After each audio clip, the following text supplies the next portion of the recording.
Deobra Redden. Au tribunal de district du comté de Clark, un cauchemar était sur le point de se dérouler. Dans une salle d'audience terrifiante filmée par une caméra, Deobra Redden, 30 ans, s'est propulsé par-dessus le banc comme un super-héros de la vie réelle et a violemment frappé la juge Mary Kay Holthus du tribunal de district du comté de Clark contre un mur. Nous vous invitons à vous plonger dans les détails de ce qui s'est passé. Tout a commencé lorsque Deobra Redden, un homme de 30 ans au passé trouble, s'est retrouvé empêtré dans une bataille juridique, accusé de tentative de coups et blessures avec dommages corporels importants. La salle d'audience bourdonnait d'impatience, alors que la juge Mary Kay Holthus s'apprêtait à condamner Redden pour son crime présumé. Personne ne se doutait que cette audience de routine allait bientôt tourner au cauchemar. Alors que la procédure était sur le point de commencer, Redden, qui avait auparavant supplié le juge de ne pas l'envoyer en prison, semblait avoir une idée derrière la tête. Comme il l'a expliqué par la suite, il pensait qu'elle avait une vendetta personnelle contre lui, convaincu qu'elle était là pour l'atteindre. Ses pensées le rongeaient, alimentant sa colère et sa frustration. Le juge Holthus, ignorant la tempête qui se préparait à l'intérieur de Redden, a poursuivi la procédure.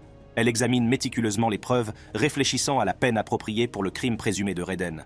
Soudain, sans crier gare, Redden bondit par-dessus le banc avec une agilité étonnante. C'est comme s'il s'était transformé en un véritable super-héros, propulsé par une force invisible. La salle d'audience est plongée dans le chaos, Redden plaquant avec force le juge Holthus contre un mur voisin. Il a enchaîné les coups, frappant la juge Holthus à la tête et lui arrachant même des mèches de cheveux. Au milieu du chaos, les fonctionnaires du tribunal et le personnel de sécurité se sont précipités pour intervenir. Une bagarre s'ensuit, Redden résistant farouchement à leur tentative de le maîtriser. La lutte a été intense, avec des coups de poing et des corps qui s'entrechoquaient dans une tentative désespérée de reprendre le contrôle de la situation. Au cours du chaos, 3 personnes ont été blessées. Le juge Holthus, principale cible de l'agression de Redden, a subi le plus gros de l'attaque. Sa tête a heurté le mur, la laissant désorientée et en proie à une douleur atroce. Elle s'est battue pour se protéger, se réfugiant sous son bureau, essayant désespérément de se mettre à l'abri du danger. La salle d'audience a sombré dans le chaos, avec des éclaboussures de sang sur les documents de la cour, le bureau du juge et les murs. L'espace autrefois serein et ordonné s'est transformé en une scène d'horreur et de violence. À la suite de cette terrifiante attaque, les forces de l'ordre ont rapidement placé Redden en détention. Alors qu'il est fouillé, des mots glaçants s'échappent de ses lèvres. Il a avoué avoir eu une mauvaise journée et a admis avoir tenté de tuer le juge Holthus. La gravité de ses intentions a fait frémir les personnes présentes, confrontées à la réalité de ce qui venait de se passer. Une semaine plus tard, Redden comparaissait à nouveau devant le tribunal pour répondre de plusieurs chefs d'accusation, dont la tentative de meurtre et plusieurs chefs de coups et blessures. Le comble, c'est qu'il a été condamné par le même juge que celui qui l'avait attaqué à une peine de 19 à 48 mois de prison. Michael Marin. Au tribunal supérieur du comté de Maricopa, un moment terrifiant était sur le point d'être capturé. Michael Marin, 53 ans, financier, avocat, ex-trader de Wall Street et millionnaire américain, a connu une fin tragique dans la salle d'audience après avoir consommé un produit qui l'a conduit à sa perte. Préparez-vous à découvrir les détails de ce moment choquant et inoubliable qui s'est déroulé sous les yeux du monde entier. Michael Marin était un financier, un avocat, un ancien trader de Wall Street et un millionnaire réputé qui menait un style de vie somptueux, s'adonnant au plaisir de la vie. Il a notamment acquis un manoir de plusieurs millions de dollars en Arizona, qui témoigne de sa richesse et de sa réussite. Mais ses goûts extravagants ne s'arrêtaient pas là. Marin était passionné d'art et possédait une impressionnante collection comprenant les légendaires gravures de Pablo Picasso. Malgré ses réalisations et son succès extérieur, la vie de Marin a pris un tournant sombre qui l'a mené à sa perte. Il s'est retrouvé empêtré dans un réseau de problèmes financiers et de dettes croissantes. Avec des dettes croissantes et la menace de perdre son manoir bien-aimé, le désespoir s'installe. Dans une tentative désespérée d'échapper à ses problèmes financiers, Marin a eu recours à un acte criminel choquant. C'est le 5 juillet 2009 que Marin a mis le feu à son manoir de 6600 pieds carrés dans le quartier aisé de Biltmore Estates à Phoenix, en Arizona. L'incendie n'était pas un accident ordinaire, mais un acte délibéré de destruction. Marin avait méticuleusement planifié l'incendie, mettant le feu à la maison à partir de 4 points différents à l'aide d'un accélérateur. Il a été révélé qu'il n'avait pas été en mesure d'effectuer un paiement de 2,3 millions de dollars sur son prêt hypothécaire, ce qui l'avait poussé au bord de la ruine. L'incendie criminel était une tentative désespérée de se débarrasser du fardeau de son hypothèque et de prendre un nouveau départ. Le procès de Michael Marin s'est ouvert le 21 mai 2012 dans une salle d'audience remplie d'impatience et de curiosité. Finalement, le 28 juin 2012, le jury a rendu son verdict. Marin a été reconnu coupable d'incendie criminel et de fraude à l'assurance, des crimes passibles d'une peine d'emprisonnement de 7 à 21 ans. À l'annonce du verdict, le comportement de Marin a changé. Il a fermé les yeux, s'est passé les mains sur le visage et a semblé absorber quelque chose. La panique et la confusion ont envahi la salle d'audience lorsque le visage de Marin est devenu rouge et qu'il a commencé à convulser. Cette scène horrible a laissé tout le monde en état de choc. Alors que le corps de Marin se tordait d'agonie sur le sol de la salle d'audience, les autorités sont entrées en action. Elles se sont précipitées à ses côtés, tentant désespérément de lui sauver la vie. Les ambulanciers ont été appelés et Marin a été rapidement transporté vers un hôpital central de Phoenix. Mais malgré tous leurs efforts, il était trop tard. Michael Marin a été déclaré mort. Une autopsie a ensuite confirmé la cause du décès de Marin, un suicide par ingestion de cyanure. Cette révélation glaçante a fait l'effet d'une onde de choc dans la communauté juridique et dans le grand public. La salle d'audience, lieu de justice et d'ordre, était devenue le théâtre d'une horrible tragédie. Fusillade au palais de justice du comté de Berrien. Ensuite, nous nous pencherons sur un incident glaçant qui s'est déroulé dans l'enceinte du palais de justice du comté de Berrien, à Saint-Joseph, dans le Michigan. Larry Darnell Gordon, un détenu, a ouvert le feu dans le palais de justice, transformant celui-ci en scène d'une fusillade de masse filmée par des caméras de surveillance. Préparez-vous à un voyage captivant et émouvant en découvrant la fusillade du palais de justice du comté de Berrien et comment tout a commencé. C'était un jour apparemment ordinaire au palais de justice du comté de Berrien, à Saint-Joseph, dans le Michigan. Larry Darnell Gordon, un détenu faisant l'objet de nombreuses accusations, devait comparaître devant le tribunal ce jour-là. Personne ne se doutait que cette audience de routine se transformerait en cauchemar. Gordon, qui réside à Coloma, dans le Michigan, a un passé trouble. En avril de cette année-là, il a été inculpé de 6 chefs d'accusation pour conduite sexuelle criminelle au premier degré, de 3 chefs d'accusation pour abus sexuels sur enfants et de divers autres chefs d'accusation, dont agression et possession de drogue. Ces accusations découlaient d'une découverte terrifiante. Gordon avait entretenu une relation sexuelle pendant 1 an avec une jeune fille de 16 ans, enregistrant leurs actes d'abus et allant jusqu'à l'enfermer dans un hangar. Il risquait une condamnation à perpétuité et était déterminé à échapper aux griffes du système judiciaire.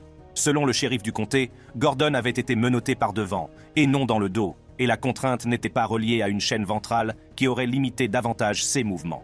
Il s'agissait d'un petit oubli, mais qui allait avoir de graves conséquences. En ce jour fatidique, alors que Gordon est conduit à la cellule de détention, il voit une opportunité. Dans un geste audacieux, il a attaqué le shérif adjoint, l'a maîtrisé et s'est emparé de son arme. Cela a attiré l'attention de 2 huissiers, Joseph Zangaro et Ron Kienzel. Alors que Zangaro et Kienzel s'approchent, Gordon retourne l'arme volée contre eux, tirant des coups de feu qui mettront fin à leur jour en un instant. Le palais de justice, autrefois rempli des sons de la justice, est maintenant plongé dans le chaos. Bien que la plupart des fusillades se soient déroulées hors champ, ce fut un moment terrifiant. Gordon, désormais armé et dangereux, s'est rendu dans un couloir public où il a brièvement pris des otages. Cependant, 4 autres huissiers, dans une décision prise en une fraction de seconde, ont fait feu, mettant fin au déchaînement de Gordon. Dans le chaos qui s'est ensuivi, une civile, Kenya Ellis, a également été blessée par balle, son bras ne mettant pas sa vie en danger. Le bilan de cet événement tragique a été dévastateur, laissant une communauté en état de choc et en deuil. Monica Contreras.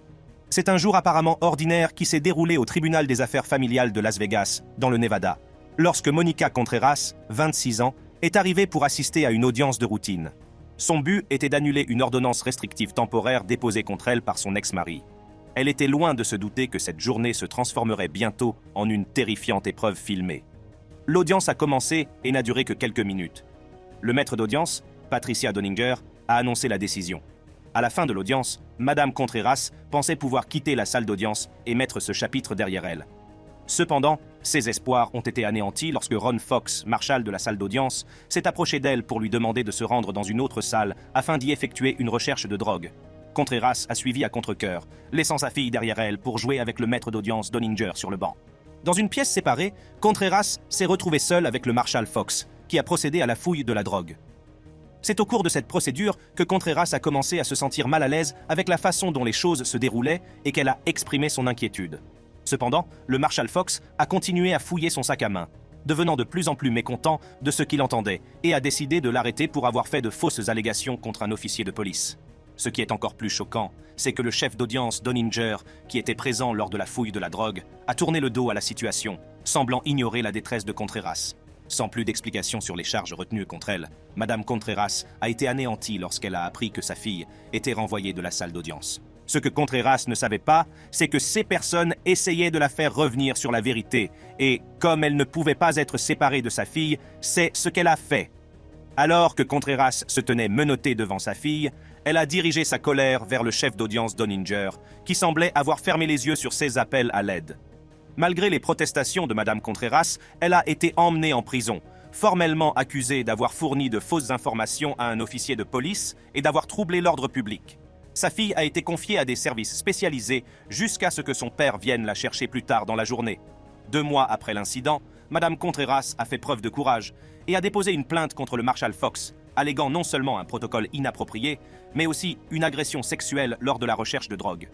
La gravité de ces allégations a donné lieu à une enquête des affaires internes du comté de Clark. L'enquête a validé les affirmations de Madame Contreras, confirmant qu'elle avait été soumise à un comportement inapproprié au cours de la fouille. Cette révélation choquante a encore mis en lumière l'abus de pouvoir au sein du tribunal. Dans le cadre d'un règlement judiciaire, Madame Contreras a reçu 200 000 $, reconnaissant ainsi le traumatisme qu'elle avait subi. Ce règlement constitue une petite mesure de justice pour l'injustice à laquelle elle a été confrontée. Dexter Johnson. Au centre de justice pénale du comté de Harris, Dexter Johnson, 19 ans, condamné pour meurtre, était sur le point de recevoir sa sentence lorsque le chaos a éclaté dans la salle d'audience. Ce qui s'est passé ensuite a laissé tout le monde en état de choc et d'incrédulité. Rejoignez-nous pour découvrir les détails de cet incident qui fait froid dans le dos et explorer la bataille juridique en cours autour de l'affaire Johnson. Préparez-vous à être captivé par cette histoire passionnante. Plongeons dans l'histoire. Tout a commencé dans le comté de Harris, au Texas, en 2006. Johnson, avec 4 autres adolescents, s'est lancé dans une série de crimes qui allaient laisser une traînée de dévastation dans leur sillage. Un jour fatidique, Johnson et ses complices ont détourné la voiture de Maria Aparex, 23 ans, et de son petit ami, Hui Ngo, 17 ans. Après avoir forcé le couple à monter dans leur propre véhicule, ils l'ont conduit dans un endroit isolé, loin des regards indiscrets. Ce qui s'ensuivit fut un cauchemar dépassant l'imagination. Johnson, poussé par un désir sombre et tordu, a soumis Maria à un viol brutal, tandis qu'un autre adolescent se tenait à l'écart. Puis, dans un acte glaçant de sang-froid, Johnson et son complice ont exécuté Maria et Hui, mettant fin à leur jeune vie. Ce double meurtre n'était qu'une partie d'une série de crimes qui a duré 25 jours et qui a terrorisé la communauté. Les procureurs du comté de Harris l'ont décrite comme un règne de terreur, 3 autres meurtres ayant été attribués à Johnson et à ses acolytes. Johnson a été rapidement appréhendé et traduit en justice. En 2007, il a été reconnu coupable de meurtre et condamné à mort. Mais personne ne se doutait que la procédure judiciaire prendrait une tournure encore plus effrayante. Mais soudain, les émotions de Johnson se déchaînent, brisant le calme. Pris d'un accès de rage, Johnson s'est levé de son siège et s'est précipité en direction des familles et des victimes. Finalement, Johnson a été maîtrisé et évacué de la salle d'audience. Mais la pagaille s'est répandue dans le couloir. La charge émotionnelle de ce moment a été si intense qu'un membre de la famille a dû recevoir des soins médicaux. Ce moment choquant et terrifiant a été filmé par une caméra et a laissé une trace indélébile dans la mémoire de ceux qui en ont été les témoins. Ces images nous rappellent avec effroi les émotions brutes et la fragilité de la nature humaine. Cial Angelo. Au tribunal fédéral de l'Utah, une fusillade brutale est sur le point d'avoir lieu. C'est dans le tout nouveau tribunal fédéral que Cial Angelo, un accusé, a été abattu par un US Marshal sous les yeux de ses parents pendant son procès. Accrochez-vous, nous allons vous faire revivre les événements qui ont conduit à l'incident choquant qui s'est déroulé dans la salle d'audience. C'était un jour comme les autres dans la salle d'audience, alors que le procès se poursuivait avec les dépositions des témoins. Cial Angelo, un membre de 25 ans du célèbre gang des Tongan Crip, était assis calmement à côté de son avocat, apparemment serein. Personne ne se doutait que cette journée apparemment ordinaire prendrait bientôt une tournure horrible. Lorsque le témoin s'est présenté à la barre, la tension était palpable. Angelo, connu pour son implication dans diverses activités criminelles, notamment des agressions, des conspirations, des vols et des infractions à la législation sur les armes, avait été désigné comme l'un des 17 accusés dans un acte d'accusation datant de 2010. Il était le dernier accusé à être jugé, les autres accusés ayant déjà été condamnés à de lourdes peines de prison. Alors que les témoins commencent leur déposition, le comportement d'Angelo change soudainement. Avec un calme calculé, il s'est levé de son siège, attirant l'attention des personnes présentes dans la salle d'audience. En une fraction de seconde, Angelo s'est élancé vers la barre des témoins, le bras droit levé vers le ciel, brandissant ce qui était un stylo. La soudaineté de son mouvement prend tout le monde au dépourvu. Avant que quiconque ne puisse réagir, Angelo s'est élancé vers le témoin, son intention de nuire étant évidente. Le témoin, qui était entravé et menotté, a réussi à reculer instinctivement, évitant de justesse le coup mortel du stylo. Alors que le bond d'Angelo l'emporte sur le devant de la barre des témoins, le chaos s'installe. Alors que la tension atteint son paroxysme, un US Marshal non identifié, présent dans la salle d'audience, prend en une fraction de seconde une décision qui changera à jamais le cours des événements. L'intention d'Angelo de blesser le témoin étant claire, le Marshal a tiré 4 coups de feu à bout portant, dans le but de neutraliser la menace imminente. Le bruit des coups de feu retentit dans la salle d'audience, brisant le silence et envoyant des ondes de choc dans l'air. Les balles ont atteint leur cible, frappant Angelo avec une force mortelle. Au milieu du chaos, quelqu'un compose le 911, reconnaissant la nécessité d'une assistance médicale immédiate. Mais il était trop tard. Monsieur Angelo est mort des suites de ses blessures par balle. L'US Marshal impliqué dans la fusillade, dont l'identité n'a pas été révélée, a été rapidement mis hors de cause. Le FBI a mené une enquête approfondie et a conclu que l'usage de la force était conforme à la politique de l'agence. Une commission d'examen a également estimé que les actions du Marshal étaient raisonnables compte tenu de l'ensemble des circonstances. Harvey Wince. Au tribunal de première instance du comté de Washtenaw, un moment dramatique et terrifiant s'est déroulé. Harvey Wince, 22 ans, originaire du canton d'Ypsilanti, se tenait devant le tribunal et ses actes horribles ont laissé un impact durable sur tous ceux qui l'ont entendu. Après avoir été reconnu coupable et condamné pour son crime odieux, les caméras ont filmé le moment terrifiant où Wince s'est déchaîné dans la salle d'audience après avoir été condamné. Prenez place dans la salle d'audience pour découvrir les détails de cette affaire poignante et explorer les profondeurs de la cruauté de Wince. Tout a commencé le 1er avril 2012, lorsque Wince s'est vu confier la garde d'un garçon de 3 ans. La mère de l'enfant, qui était habituellement la principale gardienne, avait demandé à Wince de veiller sur son fils pendant son absence. Elle était loin de se douter que cette décision entraînerait une douleur et une souffrance inimaginables pour son enfant innocent. Ce qui aurait dû être une séance de babysitting de routine s'est transformé en un cauchemar qui dépasse l'entendement. Les enquêteurs ont révélé par la suite que Wince avait intentionnellement placé le garçon dans l'eau d'un bain brûlant, le maintenant ainsi et lui causant de graves brûlures. La température de l'eau a été estimée entre 120 et 125 degrés, une température à laquelle aucun enfant ne devrait jamais être exposé. La mère du garçon, qui a témoigné lors d'un examen préliminaire, a décrit le spectacle effrayant de la peau de son fils qui se détachait.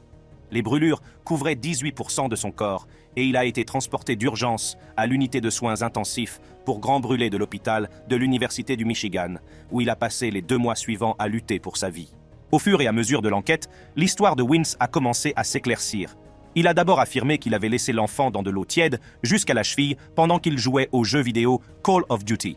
Selon Wince, il est retourné dans la salle de bain plus tard et a trouvé le garçon debout, la peau détrempée, ce qui laisse penser que l'enfant avait lui-même ouvert le robinet d'eau chaude. Cependant, des experts médicaux ont déclaré que la gravité des brûlures ne correspondait pas à la version des faits de Wince.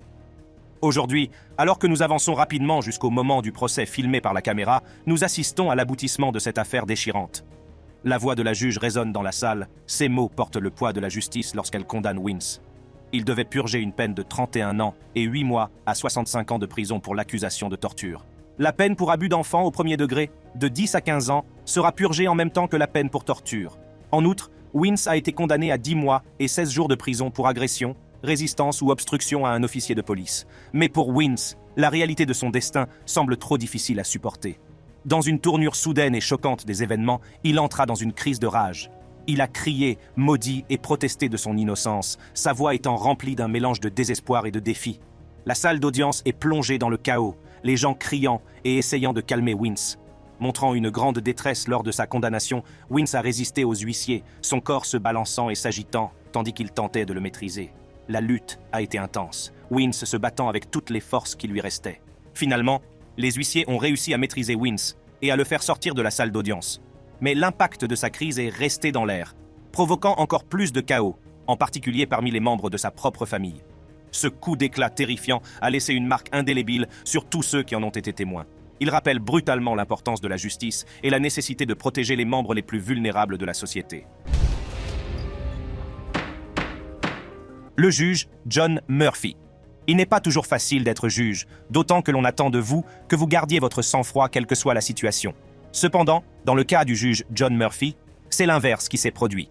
Présidant une affaire au palais de justice du comté de Brevard, le juge John Murphy, connu pour son comportement strict, a complètement perdu le contrôle, entraînant une altercation physique qui a choqué la communauté juridique et le public.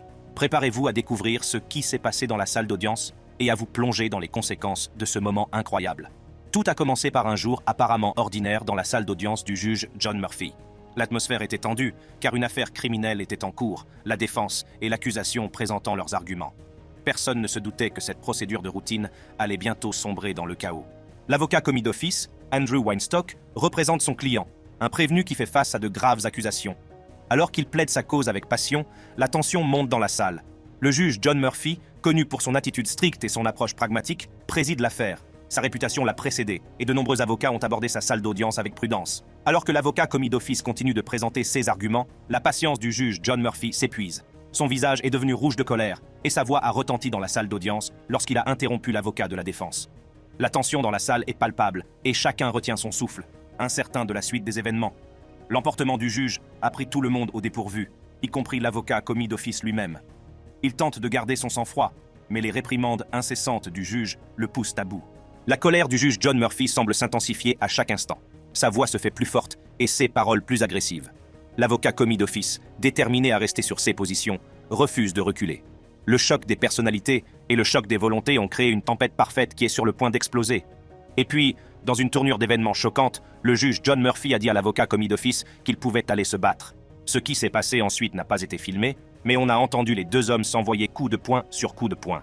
Alors que la poussière retombait et que le choc s'estompait, la réalité de ce qui venait de se passer a commencé à s'imposer. La salle d'audience, autrefois symbole de justice et d'ordre, était devenue un champ de bataille. Le moment choquant avait été filmé, garantissant que l'incident ne passerait pas inaperçu.